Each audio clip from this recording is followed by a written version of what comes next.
बाबा बर्फानी के दर्शन तो आप सभी करना चाहते होंगे। अमरनाथ यात्रा देश के सबसे पवित्र और कठिन यात्राओं में से एक है। बाबा अमरनाथ तक पहुंचने की यात्रा अपने आप में दिल को सुकून देने वाली होती है, क्योंकि इतनी लंबी यात्रा करके तथा अनेक बाधाओं को पार करके अमरनाथ गुफा तक पहुंचना कोई आसान काम नहीं है। इसीलिए प्रत्येक यात्री जो गुफा के भीतर बाबा के दर्शन करते हैं वो अपने आप को धन्य पाते हैं और बहुत ही भाग्यशाली समझते हैं। नमस्ते दोस्तों, स्वागत है आपका 1000 किलोमीटर्स पर। कैसे हैं आप सब? आज के इस वीडियो में हम बाबा अमरनाथ यात्रा से संबंधित कंप्लीट इन्फॉर्मेशन लेकर आए हैं, जैसे कि अमरनाथ यात्रा साल के किस वक्त होती है, वहां तक पहुंचने के क्या क्या रास्ते हैं, आपको यात्रा किस प्रकार करनी है और वहां पर रहने खाने की क्या व्यवस्था है। इस वीडियो को अंत तक देखिएगा, क्योंकि अंत में हमने घोड़े, खच्चर, पालकी, हेलीकॉप्टर से यात्रा करने पर कितना खर्च आएगा और आपका टोटल बजट कितना होना चाहिए, हर चीज के बारे में एकदम विस्तार से बताया है। ये वीडियो पसंद आए तो इसे लाइक, शेयर और सब्सक्राइब करना मत भूलना। आइए चलते हैं बाबा बर्फानी अमरनाथ की यात्रा पर। दोस्तों, सबसे पहले बात करते हैं कि अमरनाथ यात्रा की शुरुआत कब होती है। अमूमन हर साल ये यात्रा जून के अंत से लेकर अगस्त के मध्य तक चलती है। दोस्तों, क्योंकि अमरनाथ यात्रा बहुत कठिन यात्रा होती है और आपको काफी ऊंचाई पर चढ़ना होता है, इसलिए इस यात्रा को करने के लिए आपको मेडिकल सर्टिफिकेट और रजिस्ट्रेशन कराना अनिवार्य है। आइए सबसे पहले बात कर लेते हैं कि रजिस्ट्रेशन कैसे कराना है। हर साल अप्रैल माह से अमरनाथ यात्रा का रजिस्ट्रेशन शुरू हो जाता है। रजिस्ट्रेशन कराने के लिए आपको श्री amarnathjishrine.com वेबसाइट पर जाकर रजिस्टर कर लेना है। दोस्तों, इस वेबसाइट का लिंक हमने डिस्क्रिप्शन बॉक्स में भी दे दिया है। इसके बाद आपको मेडिकल सर्टिफिकेट बनवाना होता है। इसी वेबसाइट से आप एक परफॉर्मा डाउनलोड करके भरकर किसी भी सरकारी डॉक्टर से ये सर्टिफिकेट बनवा सकते हैं। दोस्तों, यहीं पर ये बात कर लेते हैं कि अगर आप ऑफलाइन यात्रा पर्ची निकलवाना चाहते हैं तो आप Punjab national bank, Jammu and Kashmir bank या येस बैंक के किसी भी ब्रांच में जाकर रजिस्टर करके ये पर्ची निकलवा सकते हैं। यहाँ पर इस बात का जरूर ख्याल रखिए कि अगर आपका अमरनाथ जाने का प्लान एकदम कंफर्म है तो आप रजिस्ट्रेशन शुरू होते ही जल्दी से जल्दी अपनी बुकिंग करवा लें, क्योंकि हर साल लगभग 7 से 7,500 यात्रियों का ही टोटल रजिस्ट्रेशन होता है, जो कि first come first serve basis पे होता है। चलिए वीडियो के अगले भाग में बात कर लेते हैं कि आपको बाबा बर्फानी की यात्रा कैसे करनी है। सबसे पहले बात करते हैं सड़क मार्ग। सड़क के रास्ते अमरनाथ पहुंचने के लिए सबसे पहले जम्मू तक पहुंचना होता है, फिर जम्मू से श्रीनगर तक का सफर करना होता है। श्रीनगर से आप पहलगाम या बालटाल पहुंच सकते हैं। इन दोनों ही स्थानों से पवित्र यात्रा की शुरुआत होती है। श्रीनगर से पहलगाम करीब 92 किलोमीटर की दूरी पर है और वहीं बालटाल लगभग 93 किलोमीटर की दूरी पर है। इसके अलावा आप बस या टैक्सी सेवाओं के जरिए भी पहलगाम पहुंच सकते हैं। दिल्ली से नियमित तौर पर बस सेवा अमरनाथ तक उपलब्ध रहती है। अगर दूरी की बात करें तो दिल्ली से अमरनाथ लगभग 631 किलोमीटर की दूरी पर स्थित है। दोस्तों, अगर आप रेल मार्ग से अमरनाथ आना चाहते हैं तो आपको सबसे नजदीकी रेलवे स्टेशन जम्मू पड़ेगा, जिसकी दूरी लगभग 263 किलोमीटर है। और अगर आप हवाई मार्ग से आते हैं तो सबसे नजदीकी एयरपोर्ट श्रीनगर है, जो कि 92 किलोमीटर की दूरी पर स्थित है।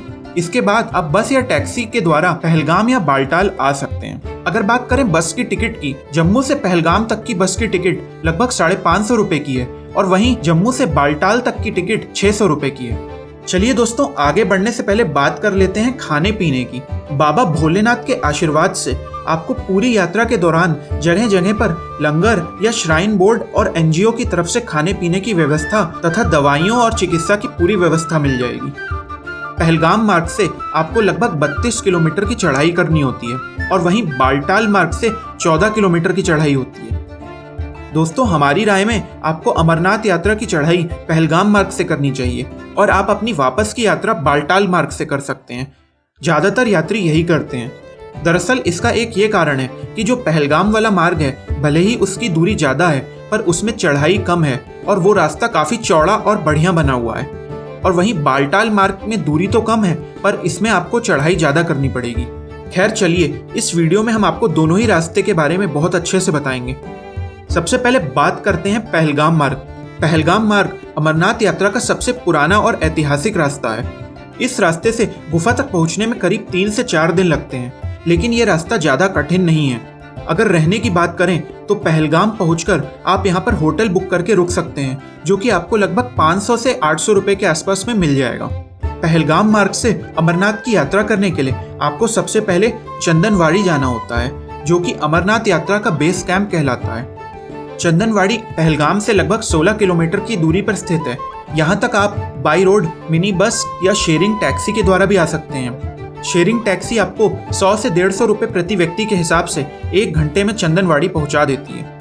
यहाँ पर आप भोजन जलपान करके और थोड़ा सा विश्राम करके आगे की चढ़ाई शुरू कर सकते हैं। यहाँ पर आपको आराम करने के लिए टेंट मिल जाएंगे। भोजन की सुविधा भी आपको यहाँ पर निःशुल्क मिल जाएगी। यहाँ से 32 किलोमीटर की असली चढ़ाई शुरू होती है। दोस्तों, यहाँ से चलने के बाद आपको 12 किलोमीटर की यात्रा करके लिदर नदी के किनारे किनारे चलते हुए शेषनाग पहुँचना होता है। शेषनाग पहुंचते वक्त रास्ते में आप पीसू टॉप की कठिन चढ़ाई क्रॉस करते हैं, जो कि चंदनवाड़ी से लगभग 3 किलोमीटर की दूरी पर स्थित है। यहाँ पर आपको शेषनाग झील भी देखने को मिलेगी, जो कि 12,200 फुट की ऊंचाई पर हिम शिखरों के बीच घिरी हुई अद्भुत और बहुत ही सुंदर झील है। यहाँ पर स्नान करने के बाद चढ़ाई से हुई सारी थकावट दूर हो जाती है। शेषनाग में आपको रुकने के लिए टेंट का ऑप्शन मिलेगा और साथ ही यहाँ पर आपको खाने पीने की अच्छी व्यवस्था मिल जाएगी। यहाँ पर आप अपनी थकावट दूर करने के लिए एक रात रुक सकते हैं। दोस्तों, यहाँ पर इस बात का विशेष ध्यान रखें कि अगर आप दोपहर के 1 बजे के बाद शेषनाग पहुँचते हैं तो उस दिन आपको आगे की चढ़ाई नहीं करने दी जाएगी। इसके बाद अगले दिन आपको प्रस्थान करना होता है पंचतरणी के लिए। शेषनाग से यहाँ तक की दूरी 12 किलोमीटर की है और जैसे जैसे आप आगे बढ़ते जाएंगे थोड़ी थोड़ी चढ़ाई कठिन होती जाएगी। दोस्तों, इस शिखर पर ऑक्सीजन की कमी है क्योंकि अमरनाथ यात्रा के दौरान यही शिखर सबसे ऊंचा है। ऑक्सीजन की कमी के कारण आपकी सांस भी फूल सकती है। हालांकि जगह जगह पर चिकित्सा संबंधी सहायता उपलब्ध है, जिससे आपको ज्यादा परेशानी नहीं होगी। यहाँ पर आप चाहें तो ऑक्सीजन सिलेंडर भी ले सकते हैं। पंचतरणी पहुँचने में आपको लगभग 7 से 8 घंटे लग जाएंगे। यहाँ से बाबा अमरनाथ की पवित्र गुफा बस 6 किलोमीटर दूर है। पंचतरणी का नाम यहाँ पर बहने वाली 5 नदियों के नाम के कारण पड़ा है। दोस्तों, यहाँ पर आपको रहने खाने की पर्याप्त सुविधाएं मिल जाएंगी। चूंकि यहाँ पर हर वक्त बहुत ही सर्द हवाएं बहती रहती हैं, इसलिए अमरनाथ यात्रा पे आने से पहले अपने साथ अच्छे खासे गर्म कपड़े लाना न भूलें। अगले दिन सुबह सुबह आपको बची हुई 6 किलोमीटर की यात्रा करके बाबा की पवित्र गुफा में पहुंचना है। आप ये यात्रा 3 से 4 घंटे में आराम से कर सकते हैं। ये रास्ता खतरनाक होने के साथ साथ बहुत ही सुंदर है। चलिए दोस्तों, बाबा भोले का नाम लेकर आप पहुंच गए अमरनाथ की पवित्र गुफा में। यहाँ पर लाइन में लगकर अब आपको दर्शन करना है और अपनी मनोकामनाएं मांगनी है। अगर आपका दर्शन सुबह के समय हो जाता है तो आप उसी दिन वापस आने के लिए उतरना शुरू कर सकते हैं, क्योंकि बाबा भोलेनाथ की गुफा के आसपास रहने की कोई ज्यादा व्यवस्था नहीं है। यहाँ से आप अगर पहलगाम मार्ग से वापस आना चाहते हैं तो आप 3 घंटे में वापस पंचतरणी पहुंच सकते हैं, या फिर आप बालटाल मार्ग से अपनी वापस यात्रा शुरू कर सकते हैं। बालटाल मार्ग से वापस आते वक्त आपको सबसे पहले बरारी जगह पहुंचना होगा, जो कि पवित्र गुफा से लगभग 7 किलोमीटर की दूरी पर है। इसके बाद आप 5 किलोमीटर और चलकर 2 मैल पहुंच जाते हैं। यहाँ से बालटाल बस 2 किलोमीटर बाकी रह जाता है। दोस्तों, बालटाल मार्ग से आने का ये फायदा है कि आप सिर्फ एक दिन में एक तरफ की यात्रा पूरी कर सकते हैं। चलिए वीडियो के अगले सेक्शन में बात कर लेते हैं कि अगर आप पैदल नहीं आना चाहते हैं, यानी कि आप घोड़े, पालकी या हेलीकॉप्टर से बाबा के दर्शन करना चाहते हैं, तो आपको कितना खर्चा आएगा और कैसे जाना होगा। सबसे पहले बात करते हैं पहलगाम मार्ग की। दोस्तों, यहाँ पर घोड़े और खच्चर आपको अमरनाथ बाबा तक पहुँचने और वापस आने के लिए लगभग 9,000 रुपये लेते हैं। और वहीं अगर आप पालकी से जाना आना चाहते हैं तो आपको गुफा दर्शन करने का किराया लगभग 28,000 रुपये लगेगा। ये कीमत काफ़ी ज़्यादा है, इसीलिए हमारी राय में अगर आप पैदल नहीं चल सकते तो आप हेलीकॉप्टर से जा सकते हैं, जिसका जाने और आने का किराया मिलाकर लगभग 6200 रुपये का होगा। दोस्तों, हेलीकॉप्टर की बुकिंग कराने के लिए आप श्री amarnathjishrine.com वेबसाइट से बुक कर सकते हैं। जैसा कि हमने इस वीडियो में पहले भी बताया है, इस वेबसाइट का लिंक हमारे वीडियो के डिस्क्रिप्शन में मौजूद है।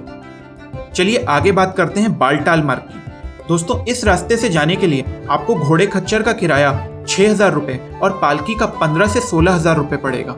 और अगर आप हेलीकॉप्टर से जाना चाहते हैं तो आप 3600 रुपये में जा और वापस आ सकते हैं। हमारी राय में अगर आप पैदल नहीं चलना चाहते हैं और आप घोड़े, खच्चर या पालकी से जाना चाहते हैं तो आप बालटाल मार्ग का प्रयोग करें, क्योंकि यहाँ पर आपको चढ़ना नहीं है, तो इससे आपको थकावट नहीं होगी। जब आप अमरनाथ यात्रा का ट्रिप बना रहे हो तो इस बात का ज़रूर ख्याल रखें कि अगर आप पहलगाम मार्ग से यात्रा करना चाहते हैं तो आप कुल 7 से 8 दिन का ट्रिप बनाएं, और वहीं बालटाल मार्ग से यात्रा करने के लिए कम से कम 4 से 5 दिन का ट्रिप ज़रूर बनाएं। इस बात का यहाँ पर ज़रूर ख्याल रखें कि पैदल चढ़ाई के दौरान आपको मोबाइल फ़ोन का नेटवर्क ना के बराबर मिलेगा और जहाँ कहीं थोड़ा थोड़ा सिग्नल मिलेगा भी वो BSNL का मिलेगा। चलिए दोस्तों, वीडियो के आखिर में बात कर लेते हैं अमरनाथ यात्रा में कुल खर्चा कितना होगा। दोस्तों, बाबा की कृपा से अमरनाथ यात्रा में ज़्यादातर यात्रा के वक्त आपको खाना और रहना मुफ्त ही मिल जाएगा। ये सुविधाएं बहुत से NGO और प्राइवेट कंपनी की ओर से दी जाती हैं। इसके अलावा यात्रा के हर पड़ाव पर आपको प्राइवेट टेंट भी मिल जाएंगे, जहां पर आप 300 रुपये प्रति बेड के हिसाब से रात बिता सकते हैं। अगर पैदल यात्रा की बात करें तो ये यात्रा आपकी 3 से 4 हज़ार रुपये प्रति व्यक्ति में आराम से हो जाएगी। इसके अलावा हमने घोड़े, खच्चर, पालकी और हेलीकॉप्टर के किराए वीडियो में पहले ही बता दिए हैं। इन सभी किरायों में आपके शहर से लेकर जम्मू और श्रीनगर पहुंचने तक का किराया शामिल नहीं है। दोस्तों, हम आशा करते हैं कि अगर आप भी अमरनाथ यात्रा की प्लानिंग कर रहे हैं तो आपको इस वीडियो में पूरी जानकारी मिल गई होगी। इसके बाद भी अगर आपका कोई क्वेश्चन या सवाल है तो आप हमें नीचे कमेंट करके पूछ सकते हैं, हम उसका ज़रूर जवाब देंगे। और वहीं आप हमारे इंस्टाग्राम अकाउंट 1000 किलोमीटर्स पर भी मैसेज कर सकते हैं। इसका लिंक भी नीचे डिस्क्रिप्शन बॉक्स में मौजूद है। शेयर कर दीजिएगा इस वीडियो को अपने दोस्तों और परिवार वालों के साथ और नीचे लाल कलर का बटन दबाकर हमारे चैनल को सब्सक्राइब करना मत भूलिएगा। बहुत ही जल्द मिलते हैं एक और शानदार वीडियो के साथ। वीडियो देखने के लिए धन्यवाद। तब तक सेफ रहिए, घूमते रहिए।